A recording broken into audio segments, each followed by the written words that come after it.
بسم اللہ الرحمن الرحیم۔ السلام علیکم۔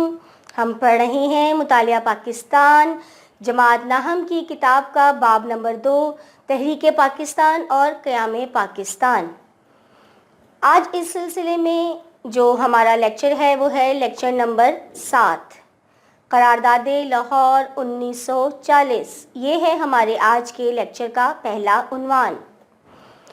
یہ قرارداد مسلم لیگ کے 27ویں سالانہ اجلاس میں قائد اعظم کی صدارت میں 23 مارچ 1940 کو پیش ہوئی اور شیر بنگال مولوی اے کے فضل الحق نے پیش کی۔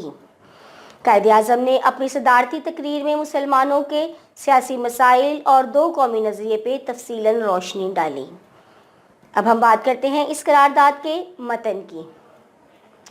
یہ قرار پایا کہ آل انڈیا مسلم لیگ کی متفقہ رائے ہے کہ کوئی آئینی منصوبہ اس ملک میں قابل عمل اور مسلمانوں کے لیے قابل قبول نہیں ہوگا جب تک اسے مندرجہ ذیل اصولوں کی روشنی میں تیار نہ کیا جائے، یعنی جغرافیائی طور پہ جڑی ہوئی وحدتوں کی حد بندی ایسے خطوں میں کی جائے جہاں مسلمان اکثریت میں ہیں، مثلا ہندوستان کے شمال مغربی اور مشرقی حصے۔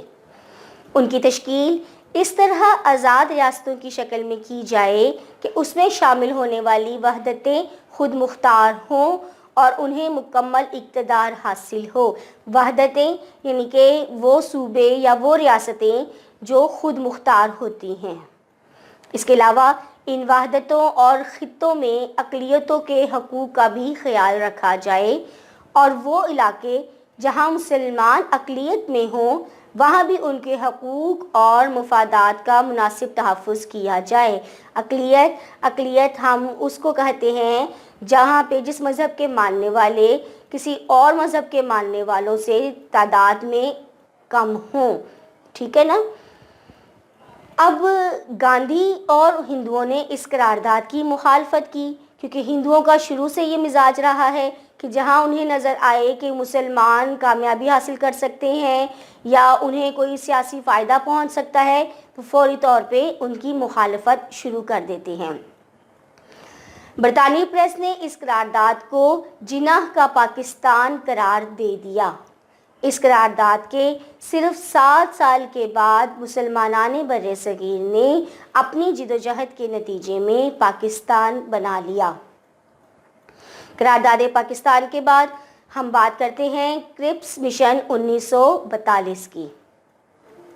دوسری جنگ عظیم 1939 سے 45 کے درمیان جو جاری رہی تھی، اس کے دوران 1942 میں حکومت برطانیہ نے سر اسٹیفرڈ کرپس کو ہندوستان بھیجا، جس نے تمام سیاسی پارٹیوں کو چند نکات پہ متفق کرنے کی کوشش کی لیکن وہ ناکام رہا۔ اب کرپس مشن کی تجاویز کیا تھیں؟ کرپس مشن نے مندرجہ ذیل تجاویز پیش کی تھیں۔ سب سے پہلے جنگ کے بعد بر صغیر کا تاج برطانیہ کے ماتحت ہوگا، لیکن اندرونی بیرونی معاملات میں برطانوی حکومت کسی طرح کی دخل اندازی سے گریز کرے گی۔ دفاع، امور خارجہ اور مواصلات وغیرہ سب شعبے ہندوستانیوں کے سپرد کر دیے جائیں گے۔ آئین سازی کے لیے ایک مرکزی اسمبلی منتخب کی جائے گی جس کے چناؤ کا اختیار صوبائی قانون ساز اسمبلیوں کے ارکان کو حاصل ہوگا۔ آئین مکمل ہو گیا تو اسے ہر صوبے میں توثیق کے لیے بھیجا جائے گا۔ جو صوبے آئین کو پسند نہیں کریں گے وہ بااختیار ہوں گے کہ وہ مرکز سے علیحدہ ہو کر اپنی آزاد حیثیت قائم کر لیں۔ اس پوائنٹ کو میں آپ کو تھوڑا سا سمجھاتی ہوں کہ جو بھی آئین بنایا جائے گا ہر صوبے میں اس کو بھیجا جائے گا کہ وہ مانتے ہیں یا نہیں مانتے، اور جب سب صوبے اس آئین کو مان جائیں گے تو پھر اس آئین کو لاگو کیا جائے گا اور ہر صوبہ جو ہے وہ بااختیار ہوگا کہ وہ مرکز سے علیحدہ ہو کے اپنی ایک الگ حیثیت قائم کرے۔